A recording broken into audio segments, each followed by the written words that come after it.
Muy buenos días, Ian. Muy buenos días. Good to see you, Alex. Lovely to see you. Yes. Chapter 26 today, value. Oh, yes, yes.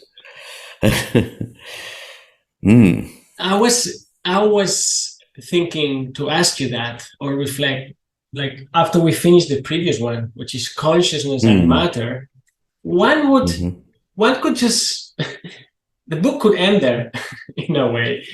But no, there are a few more. And so maybe we could start by why value after time and space and flow and consciousness.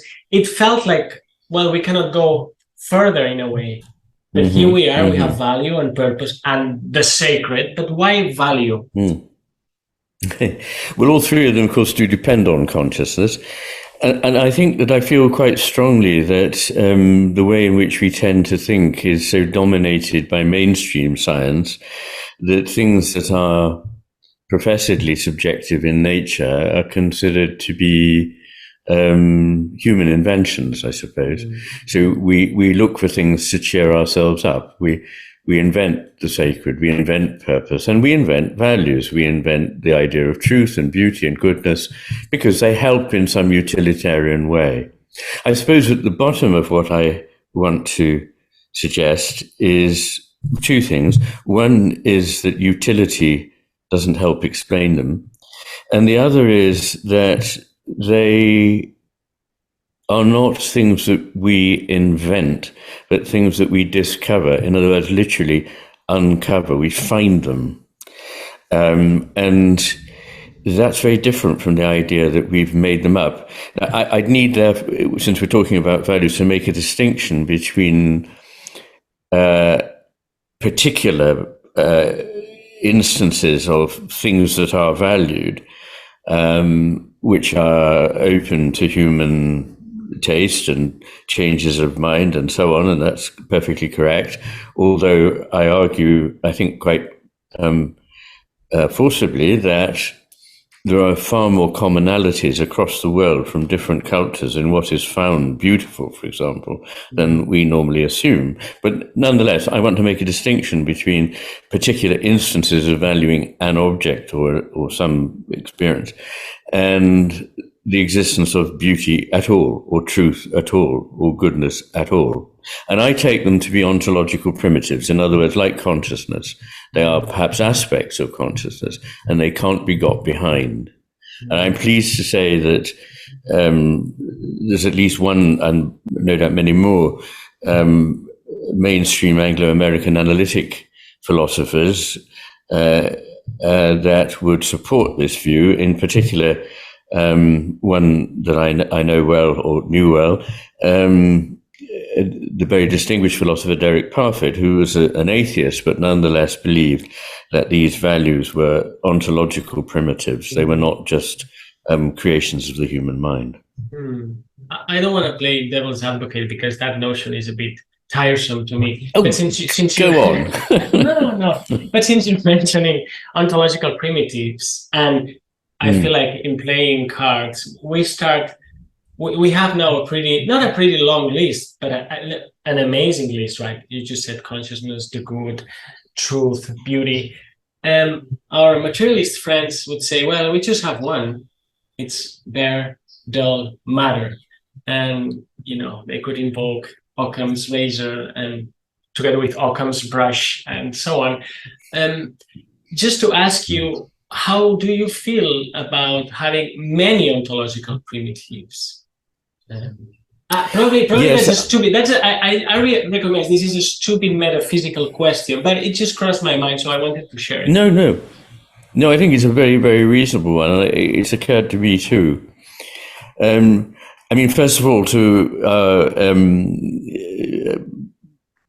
fundamentalist, materialist friends who don't believe there is anything other than matter.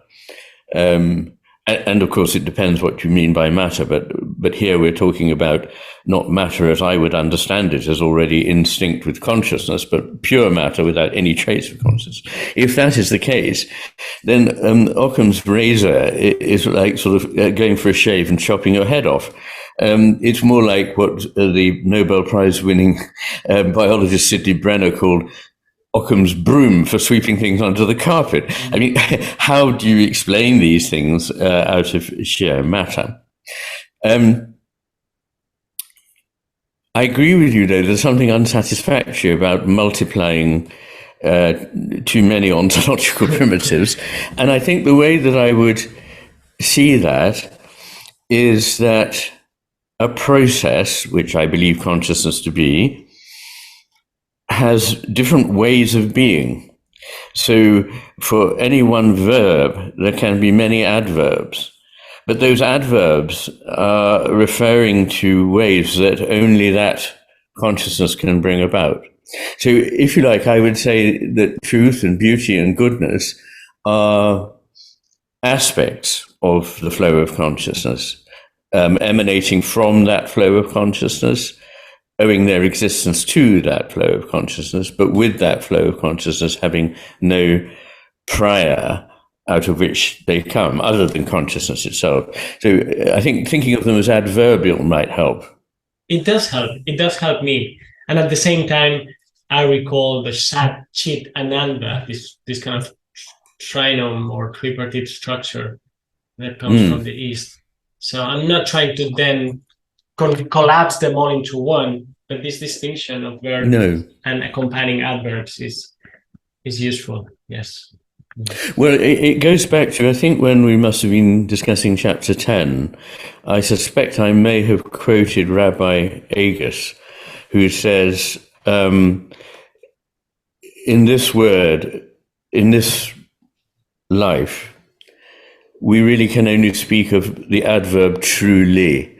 Truth alone, God knows. So truly is the adverb whereby we live, the way in which we dispose ourselves towards the world. Yeah. And I think that goodness and beauty are also dispositions we bring to the world that evokes or allows to be received and responded to elements that are already there, namely these ultimate values. I mean, of course, there are as many values as you like. There are other values like courage, for example, and magnanimity, and so on. So these are virtues, but I think in the end, the three that cover most are truth, goodness, and beauty, and these have the advantage of being the Platonic triad. Yes, no, and now you brought in a point which really helps me after rereading the chapter to realize what can happen in conversation with you, because in talking about dispositions, which you obviously write in this chapter when speaking about truth, not as possessing it, and so on, it helps me understand the other initial question that I had when you're emphasizing it's not a human invention, right? Because in this tension between inventing and discovering and moving from invention to discovering, there's the danger of us imagining something out there independent of us that we then discover, but in a way couldn't care less. But disposition is already a very special mode of relationship we have towards the world. So we're back to this caveat, which in a way is the main theme of your book, which is the encounter. Yes, absolutely right. So I didn't mean to intend that they, above all, because, I believe that everything is an encounter. So they, above all, are examples of encounters. There is something there that we meet, we go to meet, we're drawn towards, we reach out to it. And in that encounter, what I suggest is that we are both more fulfilled ourselves, and we more fulfill the values to which we reach out. So there's a dual process here. Again, very similar, I think. I don't derive it from Whitehead, but there are many echoes in Whitehead of this idea of a cosmos that becomes more itself. And in doing so, the divine order that sort of underlies that cosmos also becomes, there's a sort of reciprocity, almost like the double helix, in which these two things wind together. And I was very struck by the fact that Thomas Nagel, who's a philosopher I greatly admire, says something I feel very strongly. And I was delighted to find him saying it, that there aren't values because there is life. There is life because there are values. So, in other words, he sees life, and I don't know whether he sees it in the same way I do. I'm just quoting a sentence from him, really. I don't know whether the back argument he would agree with. Possibly not, because I know that he's rather hesitant to embrace the concept of the divine. But in any case, that doesn't need to concern us today. But my often stated position on life is that life is continuous with the inanimate, but it just does certain things enormously more than inanimacy. So it's not entirely separate from inanimacy, but it does, above all, in my experience, two things. It speeds up responsiveness, and it intensifies and broadens the range of what can be responded to and how much it can be responded to. So in a way, all the things that living things do, or many of the things that living things do anyway, let's put it more cautiously, can be traced in a form in the inanimate world. But in the animate world, they happen much, much more rapidly, billions of times faster. The reactiveness is far, far greater, and also much, much richer in terms of what is being responded to. And I see life as the cosmos bringing about something that can respond to it. And these dispositions we were talking a minute ago, and this processual nature that you just mentioned, invoke kind of a triple helix here. At least that's how I think of it. But you're right that values first make a demand on us, then fulfill it, but at the same time leave us thirsty for more. So this seems to have like this triple nature, and also a vectorial nature, right? Something that's from the past, it demands, and then it fulfills in the present, and then in the future it leaves us thirsty for more. Yes. So I see this ongoing processual nature, and having covered consciousness and so on in the previous chapters, at least for me, and I say this because we're reaching the end of the book, this promise you had of unveiling a different understanding of the world occurs, and of course maybe like the waves in the sea that, you get it once and you get it, and I was getting it again when you were speaking of the cosmos and life in this sense a minute ago. Yes, I think the processual element in it is important, because to that extent it is never ceasing. It is never, it's not an appetite which is then slaked and that's the end of it. It is a seeking which is ever going forward and ever going deeper. And that seems to me to tally with my experience, at any rate, as the one living human being I know from the inside. Okay, so let's go one by one through these ontological primitives or adverbial aspects of consciousness. In a way, truth and beauty and all the rest, including love, by the way. You write about love in this chapter. So let's start with truth. And we've spoken about truth, of course, and the three parts of the two books are about, as our listeners know, portals to truth and the paths to truth. So you insist again that truth is disclosed in the encounter of life, and not just human life, with whatever it is that exists. Yes, I think that all these values are to some extent to be discerned in non-human life, not necessarily to the same degree, but they can be. And we've talked about truth before as being something that is the fruit of a relationship, a coming together of things that accord, literally heart to heart, ad cordare.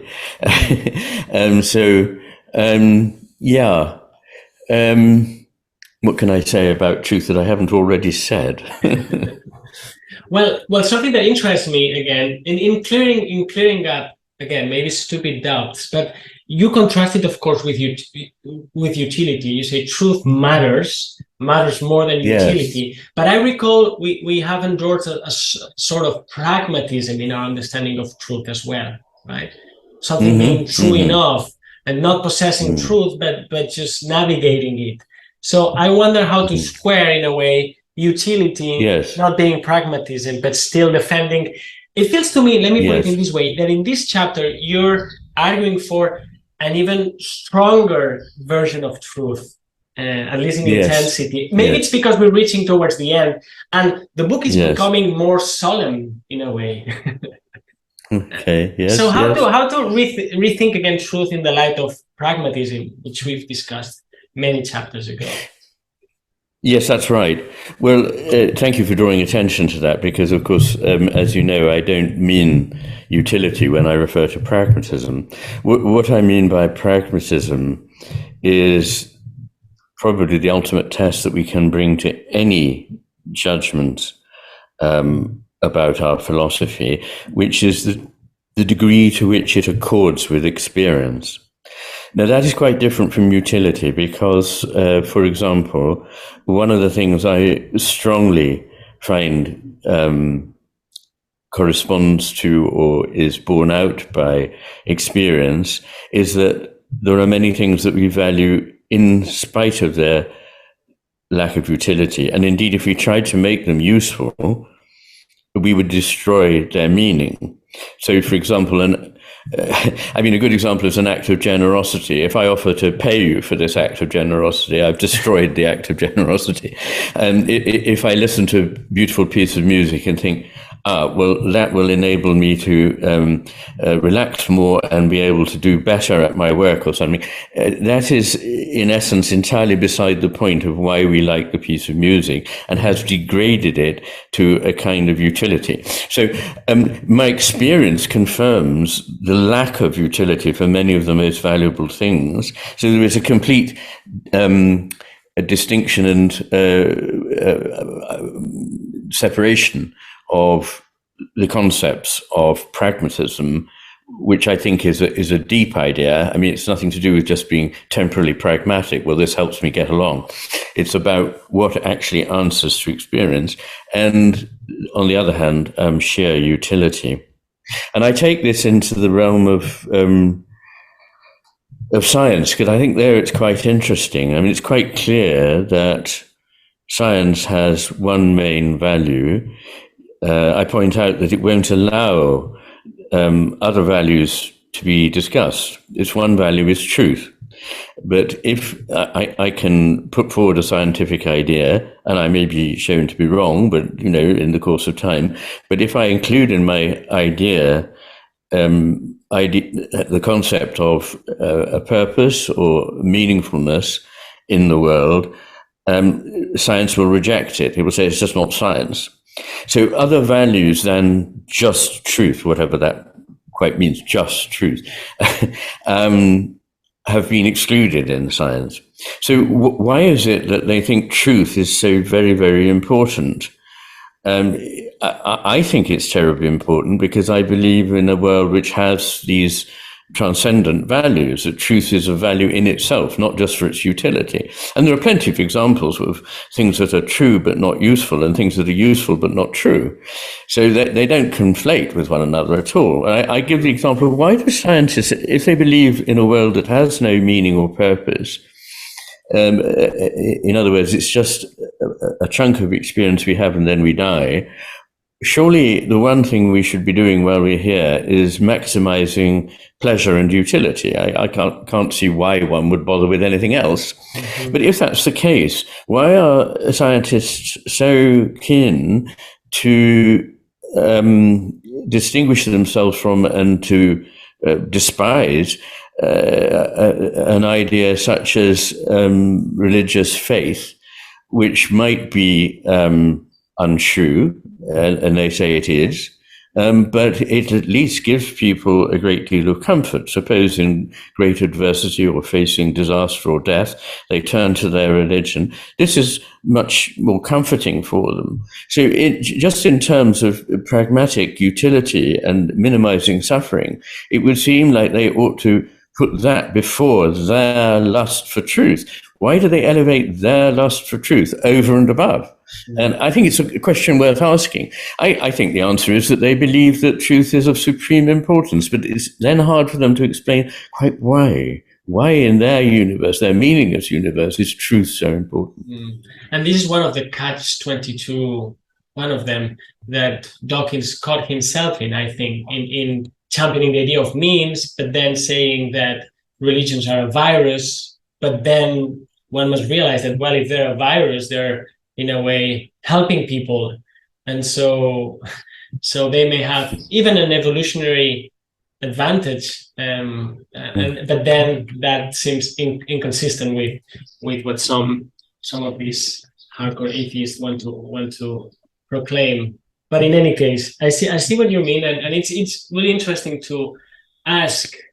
We should do it in all universities, at least in the sciences. What are the values? What are the values embraced here, officially and individually? And then, well, maybe make a list on the whiteboard and discuss which ones are disposable and why, and what happens with the ones that survive. It's a very interesting and a very important question. Yes, what values are included and excluded in science as we practice it? Yes, and another thing I think is to look at it the other way around.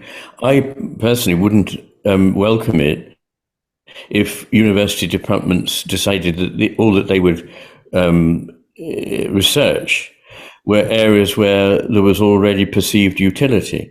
To confine science to just serving technology or use would be to maim and limit the beauty of science. So science is not a utilitarian activity, actually, in itself. So people who hold only utilitarian values and have really no basis for preferring truth to usefulness, it's an interesting question to ask them. Why do you so value truth? Because sometimes truth can be very unhelpful, and beliefs that are not true can be quite helpful. So it's not an obvious case. Yeah. Yes. Now let me quote you here again, because I must say, as a philosopher, you write things in a very interesting way, and I know it already because I've read many pages from you. Because it's deep, and at the same time can sound a bit mystical, but at the same time, I think it can reach everyday people. So it's not obscure. And so here you write, truth is an act, one of trust in or faithfulness towards whatever is. I think this is just beautiful. Can you say more about it? Can you unpack it? I mean, it stands and it is, and that could be the sentence for meditation. I think it's beautifully put and deep, but at the same time, I think we all know what you're saying, and there's something there that's still rather mysterious, you see. Yes, that's right. I connect. I don't connect. I reveal the connection with the word troth in English, which is an old-fashioned word that one might come across in Shakespeare.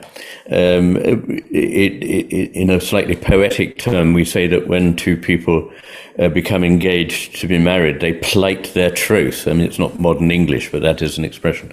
And what it means is that you state your faithfulness to this person. And truth can be thought of as faithfulness towards something. But as I point out, there is a circle. You can't go from one to the other and then have gone, good, well, we've explained this one in terms of the other, so we can dispense with that one. Because it's only good, if you like, to be faithful to something if it is true. In other words, if there is truth in the relationship, I suppose to put it in terms of relationship, it's reciprocal. And so if you trust in and behave towards someone in the way that you would if you place trust in them, but they don't reciprocate, then your trust has been misplaced and there was no truth, as it were, to this relationship. You may have felt that there was from your perspective, but it wasn't reciprocated. So I bring in this idea of faithfulness and suggest that it's impossible, whoever you are, to act without having a faith in something. You can't ask for everything to have been demonstrated before you commit to it. And in fact, importantly, many people have pointed out that you have to commit to something to a degree in order to find out what it is that you're actually going to either reject or accept. So a nice way of putting it, which is from 2,000 years ago, is this idea that you can't learn how to swim by sitting on the bank and waiting to do exercises before you get into the water. You can only learn to swim once you're in the water.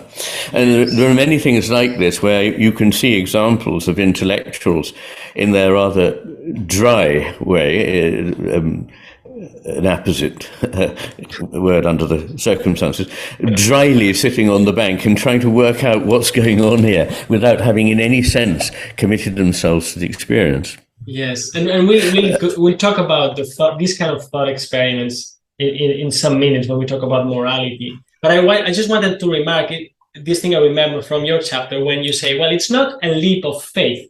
It's better to say a step, because it's not random. It has a direction. It has some uncertainty. And then you add this, which is, again, beautiful, like a step in which somebody may be holding your hand to maybe cross a river, right? So it's faithfulness, but in this sense, it's not the kind of faithfulness that has been proclaimed endlessly in certain circles, which sounds like a stupid move. It's a loving move. Yes, exactly. It's not blind, in other words.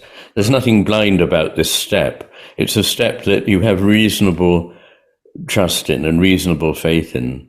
And not to accept anything until it's 100% certain would be a kind of foolishness in itself. So we have to take risks. We have to place trust, but we don't do so blindly. We do so out of the richness of our experience. This looks like something that is holding out a hand to me and I'm going to take it. You seemed you wanted to say something before I made this remark. No? Okay. So let's go back, zoom out again to value. And you also write that value is calibrated cognitively, but first perceived pre-cognitively. And later in the chapter, you talk about affect, not just feelings, and also valueception. I'm very intrigued about this perception of value in an immediate way. How does that happen? Well, I suppose it's easiest to see in the case of beauty. It would be a mistake to think that we looked at a work and had no particular reaction to it, a work of art, say, or a landscape. And then we started to notice features and we said, oh, I see, it's got an element of harmony. The forms and the colors are ones in the past I found attractive. I'm going to evaluate it as beautiful. It's not the outcome of a process of cognition. It is an immediate impact that the thing has, almost like, as we say, falling in love. So you see it and immediately it speaks to you. And there are aspects of goodness that are like this. I spend quite a lot of time, maybe we'll come on to that, pointing out the deficiency of utilitarianism as a way of calculating what is good. And that, once again, goodness comes from the disposition that one holds towards the world. And some people and their actions are transparently good. We don't question them and add them up and go, so how many people will be benefited by this act that might have not have been affected if the person hadn't done this, and so on. So we don't do this kind of calculation.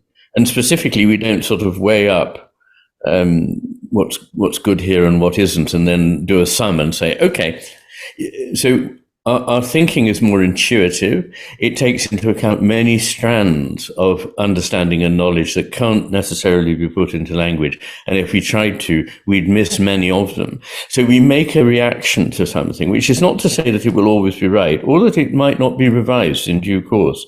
But what it is really drawing attention to is that values are things in the world like colors. This idea, in fact, all of this about the reception of value comes from Max Scheler, who I've no doubt mentioned several times, I think is very important, particularly in relation to values, actually. So we shouldn't forget to talk about Max Scheler. But in any case, in German, there is this word, Wahrnehmung, the taking of the true, which is perception. And he invented the concept of Wertnehmung, which is taking of value. And he says it's like color. You don't look at something and work out whether it is blue. It is blue, and that is how you see it. And so what I think both he and I are trying to get away from is the idea that these things are matters of calculation. They're matters of experience. Now, you don't contrast value directly with facts in this chapter, or if you do, I missed it. I don't think you explicitly deal with it. And maybe I wanted to ask you about, well, you speak about value-free, of course, and there is usually a tension between facts and values, and those who want to derive values from facts. I guess this is related to this value section, in the sense that values come first, and maybe facts are derivatives of this primitive, which are values. Would you agree with that? Again, it's a swapping of what's primary with what. Yes, I think I do deal briefly with the fact-value distinction, certainly in one of the chapters in part 2. But what I'm really saying there is that it can't be a hard and fast distinction, because there is no such thing as bringing no value to your attempt to find reality.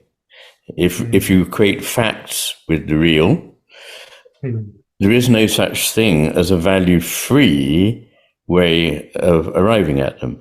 Now, what I want to avoid, on the other hand, is falling into the swamp of, so everything's relative, everything's what I think it is, and umpteen times we've been around this particular one, yes. And I don't hold that. I don't hold that it's something that we simply invent, but also I don't think it's simply out there and that we're out of the equation. We cannot take ourselves out of the equation, because when we adopt the most minimally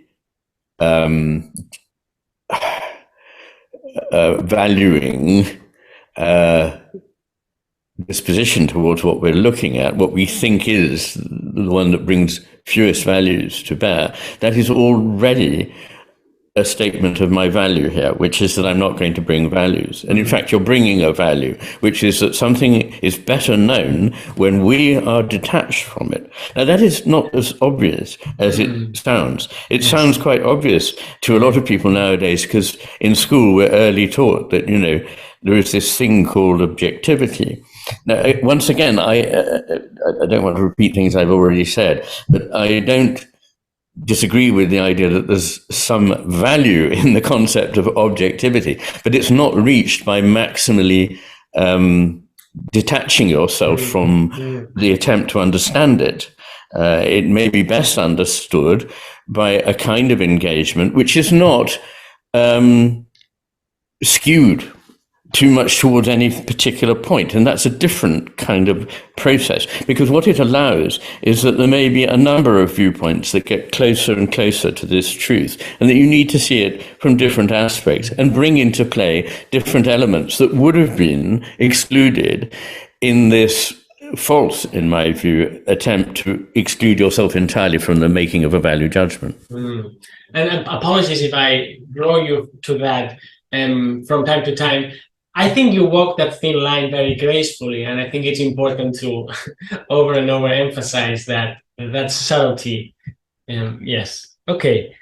Now, it surprised me what you write about love, and you say it's the foundation of value, and then you speak about what credo means, and also what belief is, and also that it's a skill. Yes. What I mean by it being a skill is that we can teach ourselves to love certain things.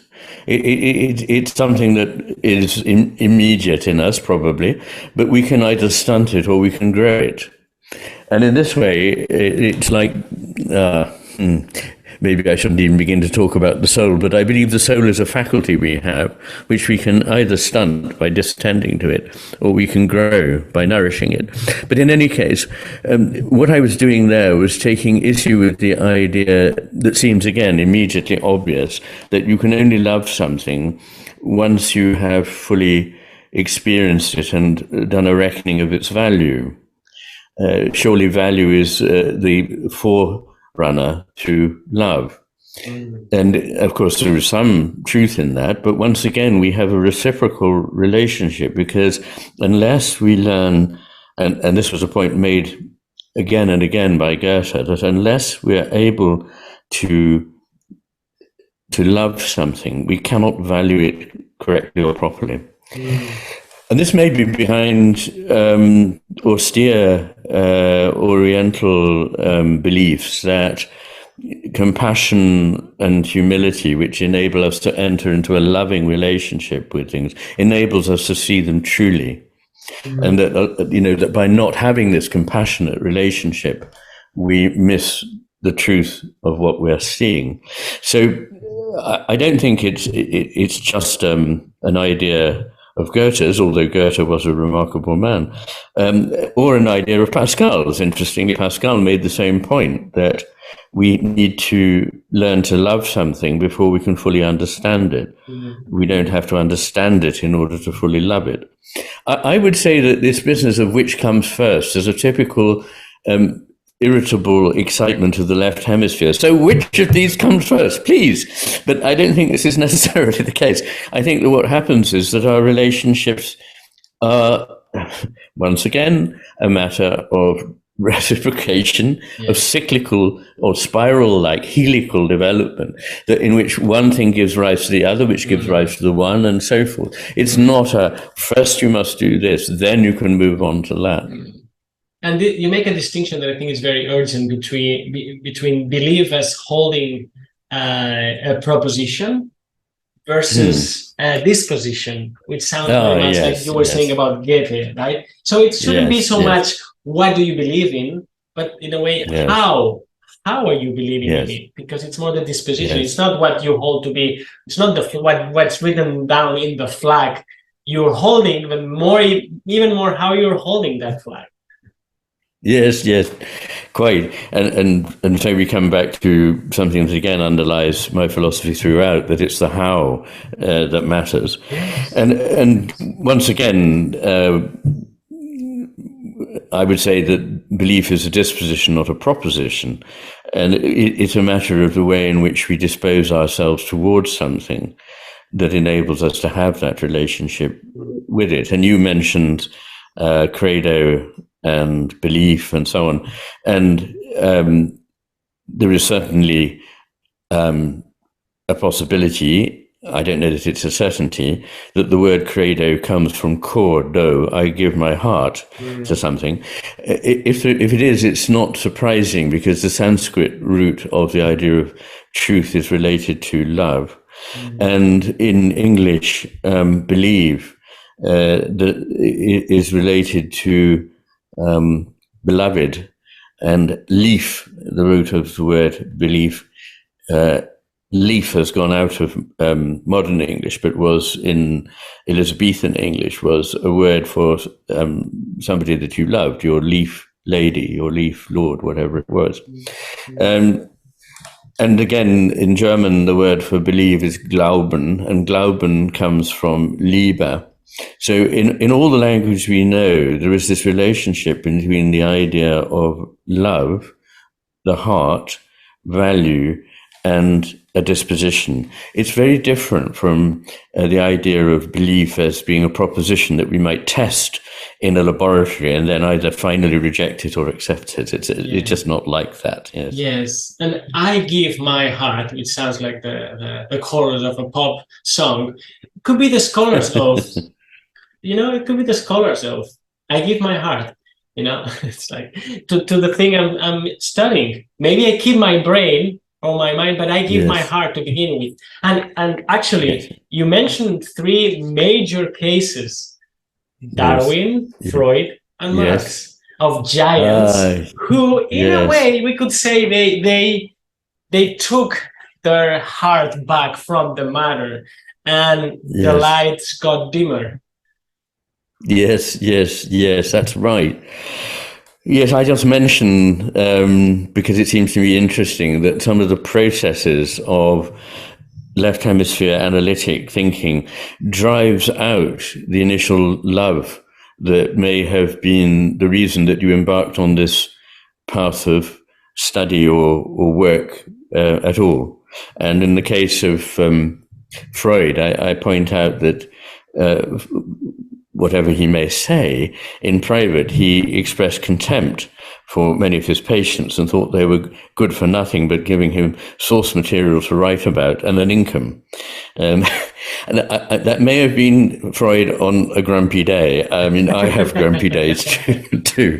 But it seems, from the account of people like Rank and Ferenczi that he was rather high-handed and somewhat aloof from his patients and treated them with a sort of detached belief that he was always right. The fault never lay anywhere in his relationship with the patient, but always in the patient himself.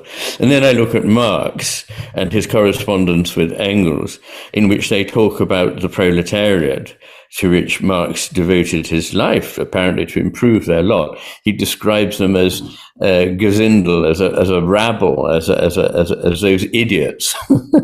And then I come to Darwin, who's altogether a gentler soul than either Freud or Marx, who, in writing about barnacles, which he was researching at the time, said that, I hate a barnacle as much as any man in the world, even a sailor in a becalmed ship. So, so this is what can happen, is that you find your soul, your heart, being driven out of your process of understanding. And famously, Darwin lamented late in life that he felt that his mind had become a machine for churning out facts. Yes. And that, material went in, the mill turned, and more facts came out. And he says, if I had my life to live again, I would make sure that I spent plenty of time each week in reading poetry, listening to music, and so on, to which I say, here, very, very important parts of life.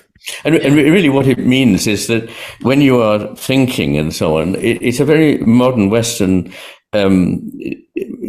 delusion that what we are doing is absenting our feeling self, our valuing self, our loving self from the process. In Chinese, I think the word for to think brings together the idea of heart and eye. So it's a strange Western delusion, anyway.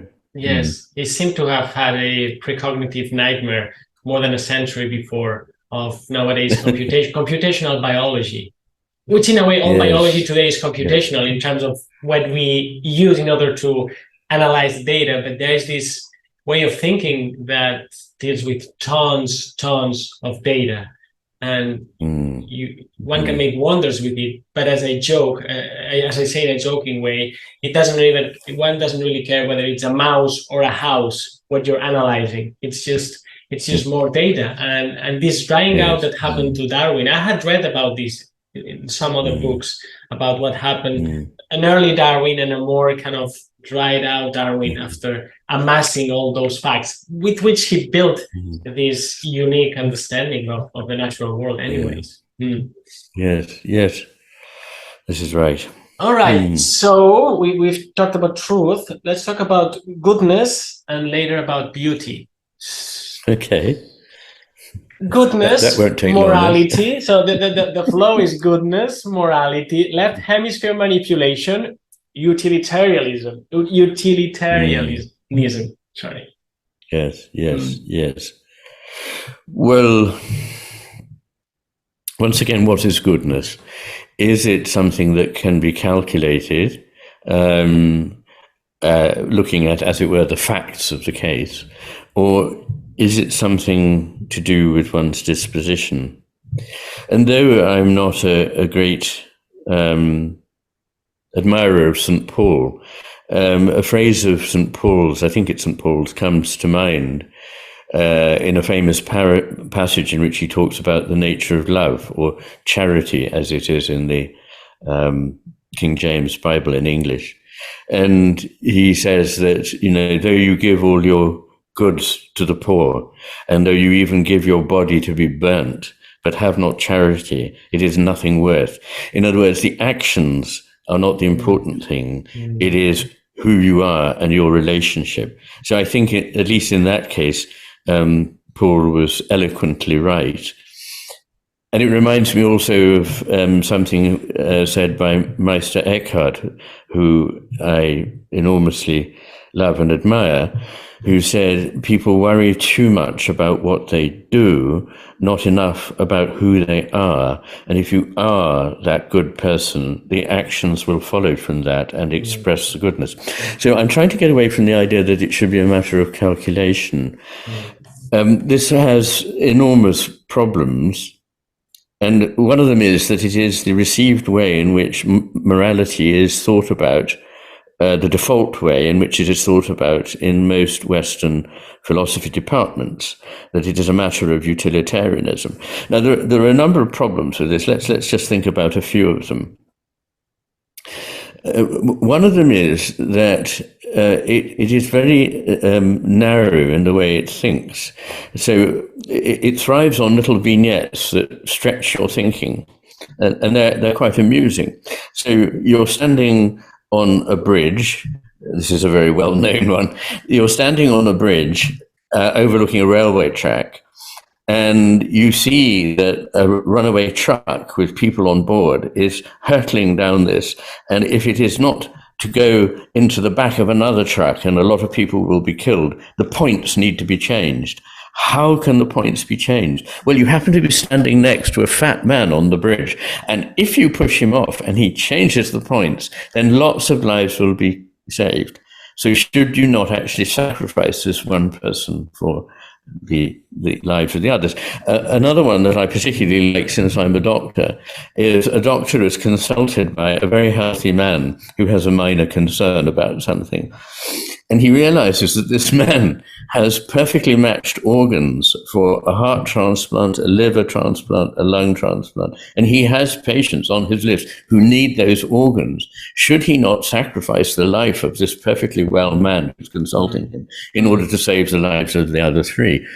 Now, anybody who thinks like that is I'm sorry to say, either autistic or a philosopher. And it's, when I say that, it is a matter of experimental observation and been many times confirmed that people with autism, people with schizophrenia, psychopaths, people with frontal lobe damage, and people with right hemisphere damage, all of them independently tend to resort to utilitarianism in trying to work out whether something wrong. It's almost like, if you have no moral sense, how would you work it out on paper? Well, I do the sums.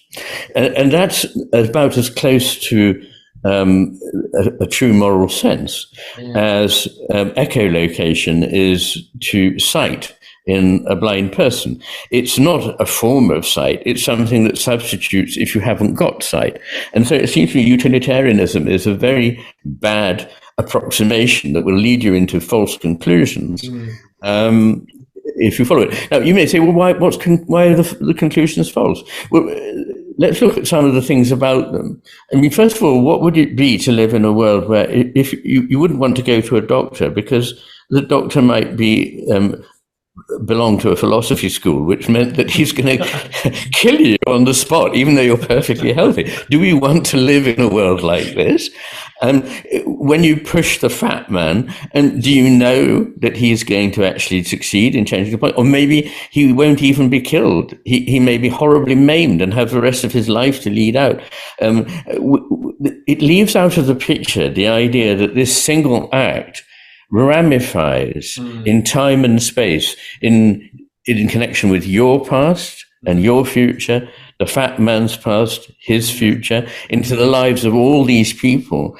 And In other words, it's a very narrow focus, left hemisphere way to attempt an answer to a problem without understanding the meaning of the whole picture. And obviously, anybody who's got a normally functioning right hemisphere and frontal lobes and is not either schizophrenic or psychopathic or severely autistic will see that, morality cannot be judged in this way. Yeah. And indeed, we don't know what will happen until an action is carried out, which is why we tend to be very reluctant to go with some kind of theoretical scenario worked out in advance. At the time, we don't know what we would do, but it will be based on taking into account many, many things at a subliminal level. And it won't be better for having a mathematical solution. Sorry. No, certainly heroism doesn't work like this at all. If that's the sublime, the limit case of morality, the acts and the of a hero, that's not how it works. Well, I suppose it could be argued that a heroic act of self-sacrifice is an example of one person's life being sacrificed in order that many should be saved. But it isn't done on a calculation like that. That's where I disagree. And I sorry. No, go ahead, please. I can make the point later. Go ahead. No, what I was going to say is that traditionally there have been, until quite recently, two main ways in thinking about morality. One is utilitarianism, in which you work out the calculus of how much good flows to how many people, and where the sum is largest, that is in other words, the judgment is based entirely on an outcome. Another is where it is based entirely on an intention, but by rules, and this is called deontology. And I just point out that the root of the word deontology is sometimes misunderstood as coming from the Latin word deus, meaning God, but it doesn't. It comes from the Greek word deon, meaning duty. So it's a matter of doing your duty. And this was Kant's conception of morality, that there were certain duties we had to fulfill, and that we were guided by those duties. The difficulty with that is that what happens when two duties conflict, that your duty to save people conflicts with your duty not to kill somebody. So how do you resolve that problem? It doesn't help to answer it. And there is a third school of ethics, which I think is preferable to either of the others, called virtue ethics, which gives you no hard and fast rule or a calculation, the two things a left hemisphere would like. Okay, so what is the rule? It's in the book, this is what I do. Or, no, I can calculate and then I got an answer. But it's something that takes into account the whole context of this person, this situation, you who are making the call, and is a more sophisticated, subtle and complex way of arriving at a conclusion. Sorry, I'll hand back to you because I don't know where you were going to take things, Alex. No, thank you. And now, since you mentioned this, let me say, it reminded me again of Bergson, because he has this later book, The Two Sources of Morality and Religion, and he speaks about an open morality, which again may defy the intellect when it's stubborn. But I think he's talking about that way of being in the world, which is probably closer to virtue ethics. Absolutely, yes. I mean, one might see him as one of the first virtue ethicists, along with people like William James. Yes, yes.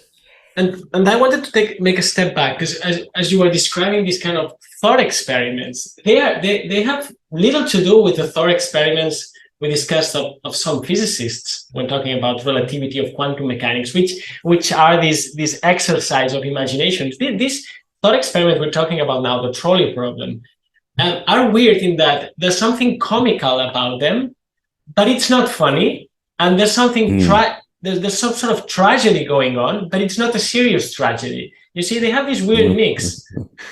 Yes, that's a very nice point. I hadn't really thought of it that way, but you're right. There is something, I think it's what it is that there's something ludicrous about these examples. They're so silly that unless you are a paid up philosopher, you're bound to see that these are absurd ways to try and think about humanity. I think that's it. And yet, of course, they concern humanity and they concern morality, which is a very serious matter. All human decisions are effectively moral decisions.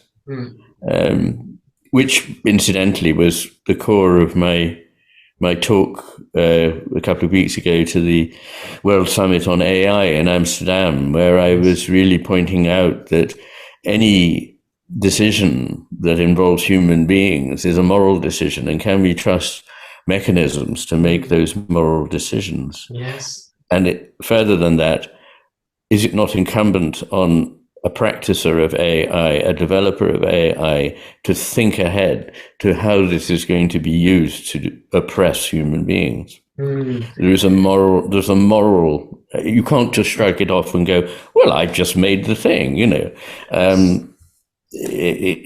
What you do with it is up to you, you know. The developer needs further development. Yes. There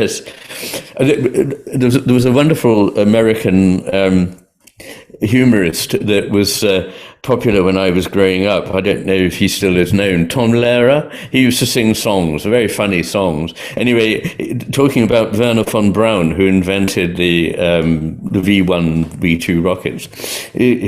One of the lines was, "Once they go up, who cares where they come down? That's not my department," says Werner von Braun.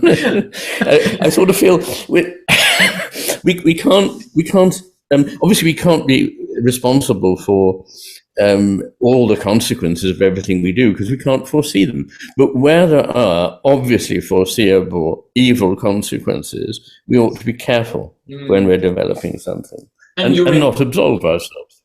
And you remind about the AI Summit, whose talk I watched and I read, because you were kind enough to send me the written version. Brings to mind a quote from Sartre that you have in this chapter that reads, "Evil is the systemic substitute of the abstract for the concrete," right? So we program it all, and then it's this abstract rule manipulation, and we miss the concrete, and that's evil for Sartre.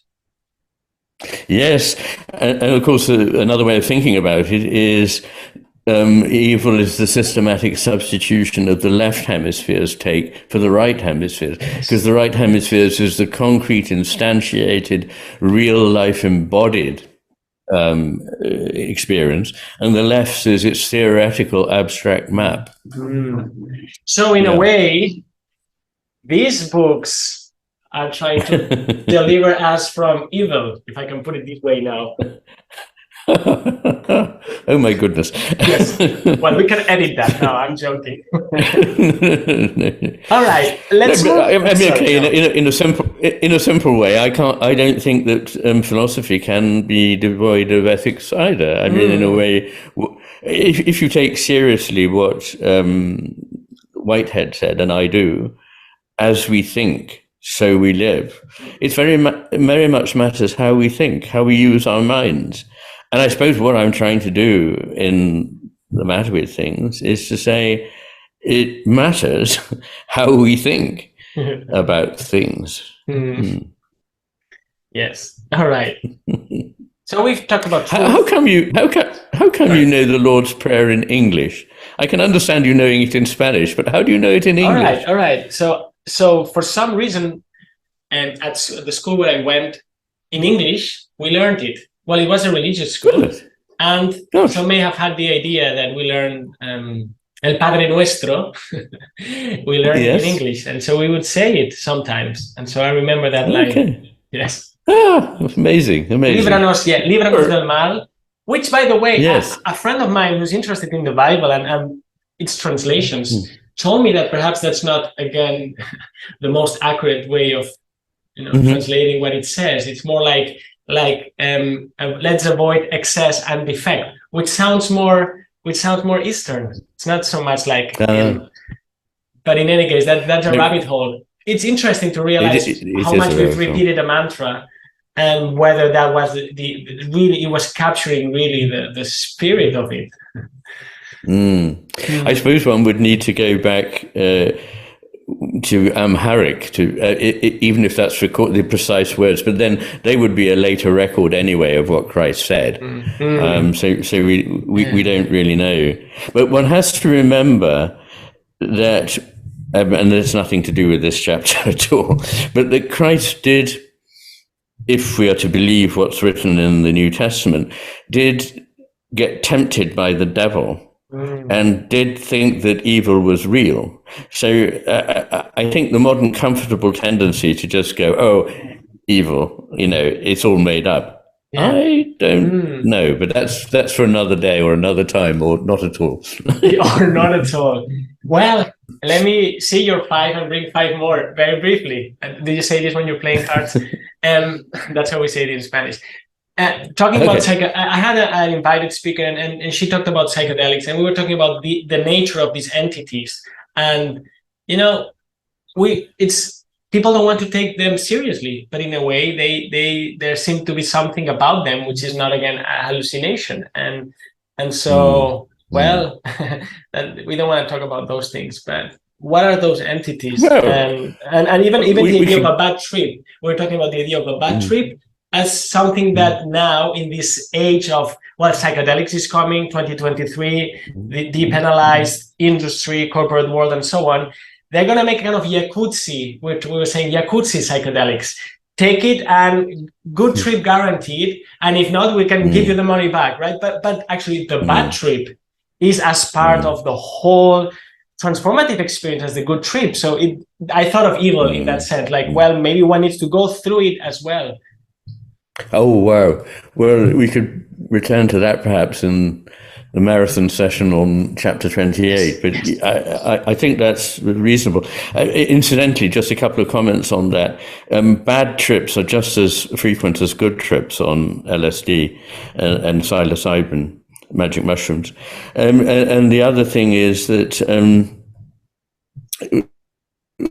we talked about the relationship between the brain and consciousness, and my idea that the brain is a filtering organ that shapes consciousness and by resisting it. And of course, again, we could refer to Bergson's idea of memory, that it's not a matter of trying to keep the past, but of excluding much of the past so that it can be useful to us. If that's the case, then what is happening when we take these drugs is that our brain is shutting down in some respects. And so kinds of consciousness that it is deliberately excluding floods in.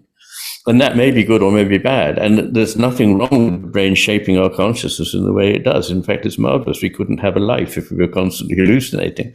On the other hand, it's interesting to experience what it is that our brain may be filtering out, particularly the frontal lobes. We know that they become less active. And the main point of the frontal lobes is inhibition. But then, as you know, I believe inhibition is highly creative. Today you have a storm going outside. It's better to have the windows and doors closed, right? So correct. Yes. I won't even demonstrate with the doors open. No. All right, let's talk about beauty, because it's the third one. Yeah. And it made me smile when you write that most of our friends don't know what to do with it. It's like, what do we do with it? Here's beauty, beauty, for God's sake. What do we do with it? Yes, it presents a problem, really, because the only way you can, for reductionists, the only way you can begin to make sense of it is saying that it has utility. How does it have utility? Certainly not by helping you avoid poisonous plants, some of which are very beautiful, but, of course, famously in mate selection, and that's fine as far as it goes. And it does play a part in that, of course. But Darwin was the first to see this problem. He talked about beauty in nature all the time. So in The Descent of Man, the word beauty or beautiful, I did a word search, is present on average on every other page. So it is absolutely extraordinary. Yeah. And so he was constantly seeing the beauty, and he repeatedly came back to the problem that it can't exist to further mate selection. That's the answer to a different question, which is, given the existence of beauty, how can we use it? Well, we can use it to help select mates. But how do we have the sense of beauty in the first place? He puzzled over what makes certain sounds, certain colors, certain shapes, certain smells attractive to creatures in its own right. And he professes that we cannot know. So this is an interesting insight, and it helps to pan out from this idea of mate selection for, for what it offers, which is not very much, to the much broader issue of the things that we find beautiful, that we find a sunset beautiful, that we find the sound of a minor third beautiful, we find a sonata by Schubert beautiful, we find the Euler equation e to the I pi equals -1 beautiful. We find a chess move beautiful. We find a mountaintop covered in snow beautiful. We find a Japanese gravel garden, Zen garden, beautiful. What is this? It can't just be, to do with reproductive advantage. That's really pushing credulity too far. Anyone who believes that has no right to call anyone else credulous ever again. That is the most extraordinary act of credulity. And even in nature, I point out that, yes, while it's certainly true that beautiful, sheltered and fertile places are often beautiful, so are utterly inhospitable places, famously, like, jagged mountains, like deserts, like the oceans. These things that are not safe and not productive are to us beautiful. And I do away with the canard that actually this is all a modern invention, a romantic invention, because I point out that impenetrable forests and craggy steeps of mountains and rocks were celebrated for their beauty in Japanese and Chinese art for a 600-year period, either side of the year 0. So, BC, AD, they were already admiring it. A Christian mystic in the 4th century declared that the desert was speciosa, which means not just beautiful, but strikingly beautiful. So these ideas are ancient. And I know that certain landscapes were, until perhaps the Romantic period, considered to be frightening. And people were sometimes blindfolded in order to be conveyed across the Alps on a horse so that they wouldn't see the views around them. But partly, of course, that was a self-fulfilling thing, that if you believe that, then you will feel that, and so on. But it's a very small part of the picture, and there were early writers, such as Petrarch, who climbed a mountain just for the beauty of the view. Yes, and you insist it's not surplus, right? So it's not just... Oh, absolutely not. No, that is a very, very good point. I mean, one of the things that people say, well, beauty, it's a kind of luxury, really. When you've got everything sorted out, then you can start fussing about beauty. It's probably a modern idea. Of course, we know that it's not from the writings that go back as far as history can take us. It's like the tip to the waiter of neo-Darwinian thinking, right? Here's the tip, some surplus. Here's the tip. Some surplus. But no, it isn't. And I was struck very much by this idea that the most ancient man-made objects that we have, flint weapons and axe handles and things like this, when life was really tough and when it was a matter of survival, were made needlessly, as one might say, or pointlessly complicated and beautiful, because people wanted things already as soon as they started making them to have decoration, to be beautiful, and so forth. Yes, and you make also a connection with form, which is very intriguing and very important, especially because we've touched on information before, and the central aspect of form in the universe. And you again go back to language and reminds us, Spanish speaking world and other languages, that hermoso, right? It means beautiful, but has to do with form. Yes, and in Italian and in Portuguese, I think it's formoso. Which contains that Latin root forma, which seems to be slightly obscured in hermosa, but it's from the same root. Yes, that's right. And it means a sort of loveliness in form. In other words, beauty is not a matter of a detail or a part. Again, it doesn't respond well to the left hemisphere technique. That we call a face beautiful because of its overall expression and shape, or its overall being, not because a particularly lovely pair of lips, or whatever it might be. A point that's been made over the course of history by numerous people, that it's the form of the whole that is beautiful. And I like the fact, I think the original Middle German word that Gestalt is said to come from is something like ungestellt, which meant ugly. And so if something was ungestellt, it was ugly, implying that if it had its form, it was beautiful. And so the beauty is in the form, which is interesting because form is one of the basic building blocks, isn't it, of the cosmos? Energy and form. These are what we think are there, and one form is also consciousness, which both takes forms and has energy. So yes, fascinating, really fascinating. I mean, we're going fast over these points, but again, a reminder for the reader: go there and enjoy the details and the references. Before we move to the hemispheres, which we haven't barely touched today, and they're there in the end, again, at the end of this chapter, there are many pages about the hemisphere, especially in relationship to art. Let me ask you about this mantra, like, beauty is in the eyes of the beholder. And you say, yes, but that's half of the story, because that could be, again, the other tendency. Who cares? What's beautiful to me may not be. And you, by the way, you mentioned a cross-cultural sense of beauty. There are invariants there. I mean, we can bring arguments for and against, but I would like to go to this more everyday life mantra, like beauty is in the eyes of the beholder. You would say yes, and... Yes, exactly. It's in the eyes of the beholder, and it's in whatever is being beholden.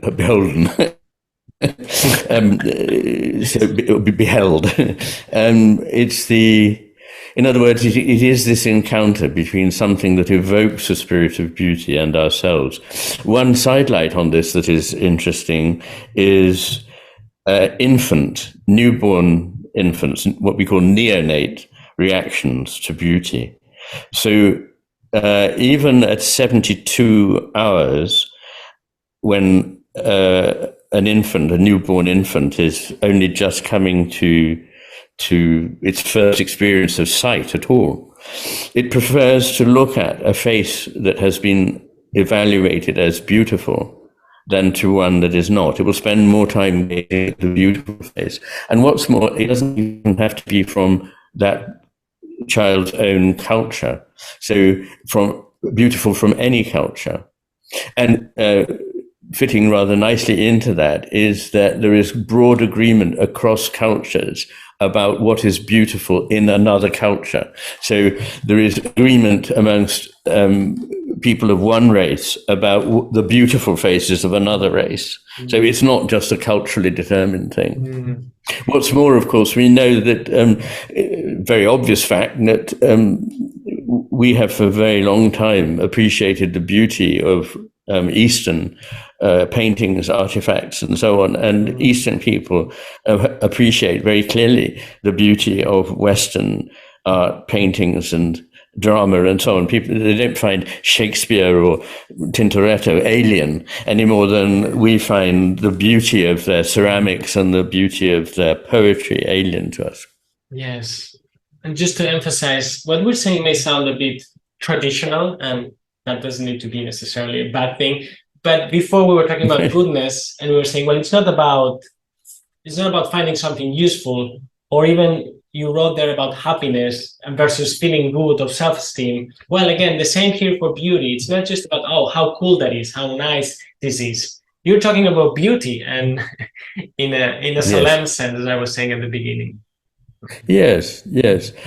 And yes, what I'm really saying is that people from different cultures have the same reactions, broadly speaking, to things. I mean, a piece of research on Norwegians who'd never heard Indian music showed that they attach the same meaning to intervals in music as Indian people who are acculturated only to Indian music. So these things are, to an extent, universals. And of course, there are different mores in different cultures, but there are very few in which murder is thought to be, a good act, generally speaking. So but that's really not my point. My point is that that's only a secondary point, that the incidentals tend to concur. It's that the fact of these things pre-exists. Yeah. Yes. Okay, in ending, what's so hard about the hemispheres with respect to beauty and art? Because if I recall, you give a lot of detail and approaches to studying it, but it feels like, at least as you explain it, a really hard aspect of the left versus left versus right brains to investigate. Yes, that's right. I in fact devote two appendices, one to goodness, morality and the hemispheres, and another to beauty and the hemispheres, just because I don't want to hold the flow of the chapter up with a lot of technical information. But in the case of ethics, it's very, very clear that the left hemisphere is effectively immoral compared with the right hemisphere. But in the case of beauty, it's more complicated, as you might think, because despite the fact that there is a sense to the idea that the beautiful is good and the good is beautiful, I can think, and I suppose many people can think of examples of things that are definitely not good, that could be said to be beautiful, and things that are good that are not beautiful. So I think it's more complicated there. And what I show is that overall, when you're measuring beauty, as long as you manage to keep explicit judgments formulated in words out of the experimental situation, it does seem that on the whole, the vast preponderance of beauty is something appreciated by the right hemisphere. But because of the need very often to put something forward in language, to consider it in language, or to respond to the examiner in language, we have to be able to separate that. But there's no doubt the left hemisphere does have an aesthetic sense. One difference from the right hemisphere is that although symmetry is better judged by the right hemisphere, is this symmetrical or not, it is more positively evaluated if it is symmetrical by the left hemisphere. So the left hemisphere, something we may have touched on in the past, is more responsive to, prefers symmetrical, whereas the right hemisphere prefers asymmetry. And gosh, that leads us to all sorts of interesting places. I think, gosh, in this chat, we haven't even touched on it, but I do talk about the golden section, the Fibonacci series, and these symmetries within asymmetry, but an overarching asymmetry that has its own inner symmetry and asymmetry, which is a very interesting topic in its own right. There's an awful lot in this chapter, and we can only just touch on the surface of it. Indeed, yes. With resonances to things you've covered in previous chapters, like symmetry, asymmetry, now from this point of view. Also art and its function. Well, this can serve again as an invitation for people to dive in and enjoy their favorite parts. Yes. What I particularly like, actually, in trying to understand where beauty is really evaluated and appreciated in the brain is, once again, the lesion studies. So people who had a stroke or an injury that's affected one hemisphere or the other. There, it is strikingly clear that it is the right hemisphere that is responsible for our sense of beauty in music, in visual arts, and so on.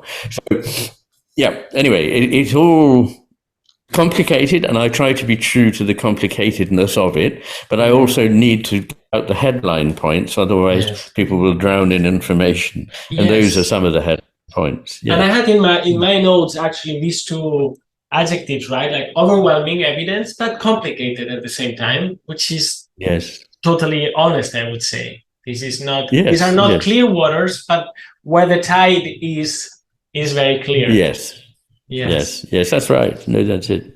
So in the end, the very end, you speak about the two claims, and you say, well, zooming out to value, the role of the right hemisphere in disclosing value, you write, can be put to test. In a way, one can find more about it. This is perhaps one part of the claim. But then, as always, you make the other claim, which is maybe the main claim, which is about understanding ourselves, the world, and our relationship with it. And so I wanted to end with it, also because it's the last paragraph of this chapter. But it surprised me as a very careful competition you're exposing here when you write, well, you're talking about the prevailing dominant account of a meaningless, purely material cosmos supplied by the reductionist strategy of the left hemisphere fails to make sense of value, whether that be truth, goodness, or beauty, just as it fails to make sense of consciousness. Its answer in every case is the same, that they must be emanations of that purely material cosmos that exists purely to further utility. And then you write, it seems to me that if you believe that, you would believe anything. You might even end up believing that consciousness is an illusion. But then you add, neither this point of view nor any alternative to it can be proved, so our best recourse is to apply science, reason, intuition, and imagination to experience. It seems to me that the reductionist account is contrary to scientific findings, unreasonable, counterintuitive, and shows a complete refusal to exercise intelligent imagination. This is a synthesis of the many chapters we've been enjoying so far, I think. Yes, in a way that's right. Yes, I'm just saying that let's look at the 4 ways we've already examined in great detail, and let's apply them. And they don't come out well by the standards of the left hemisphere reductionist materialist position. No. Indeed. Good. All right. Thank you very much, Alex. As always, it's really my pleasure to discuss with you. Thank you so much. Well, thank you so much. It's great that you give your time and energy and thought to all these things. Thank you very much. I become energized. More soon. Good. We're reaching towards the end. I'm a bit sad because but endings are important. It's 2 more chapters to go. Only 2, yeah, out of 28. That's quite amazing. Yeah. Yes. Well, until then. Okay.